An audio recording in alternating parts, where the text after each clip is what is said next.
Hello everybody. My today's topic is auxiliaries to trade.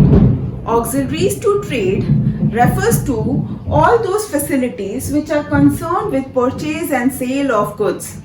Auxiliaries to trade helps in assisting trade and it plays a supportive role.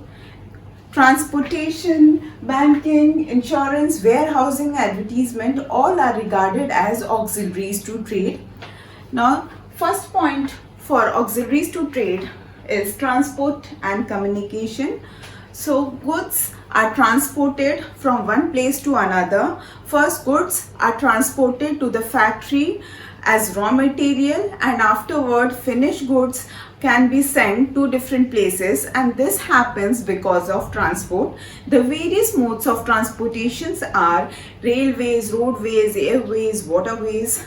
So transportation plays a very major role. Suppose we drink tea, we consume tea. So tea is produced mainly in Assam, but it is available throughout the places. So it is because of transportation it can be made available to each and every places. Now it overcomes the hindrances of place because it is available everywhere. So it concerned with movement of goods from one place to another. This is all about transportation. Now next is communication. So communication refers to exchange of information.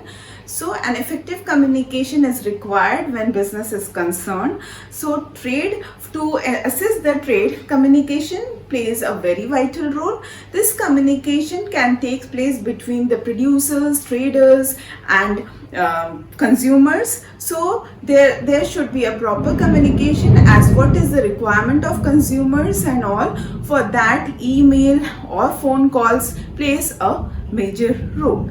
Now my second point is banking and finance. So activities which are concerned with providing finances to the various business activities are called banking. Finance is actually very much needed for each and every business, and this because of bank it overcomes the hindrance of finances. Bank not only provides huge capital, it also provides loans to the business, and apart from that it provides various facilities, and it also arranges the payment for importers and exporters. Now my third point is insurance. Insurance provides protection from various kinds of risks. These risks can be loss due to fire, theft, accidents. So because of insurance, the businessman has to take a policy, insurance policy, and they have to give premium whatever is required. As a result, the insurance removes the hindrance of risk.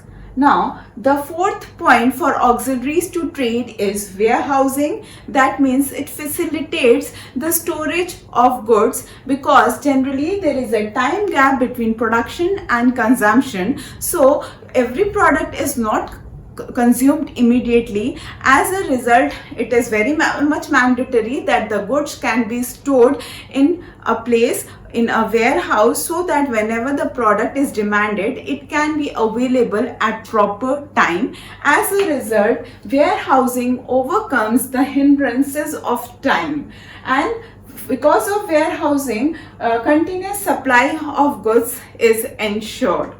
Now the fifth point for auxiliaries to trade is advertisement. Now advertising removes the hindrance of information because it is generally impossible for a businessman that whatever the new product he is launching, he won't be able to go and tell to each and every consumer. For that reason, he has to advertise about his product. As a result, mass of the people come to know in a go that which product has been launched, what is the quality, what is the price, what is the feature, and where it can be available. So it removes the hindrance of information because the consumers are well informed about the product. So this is all about my advertisement. Thank you.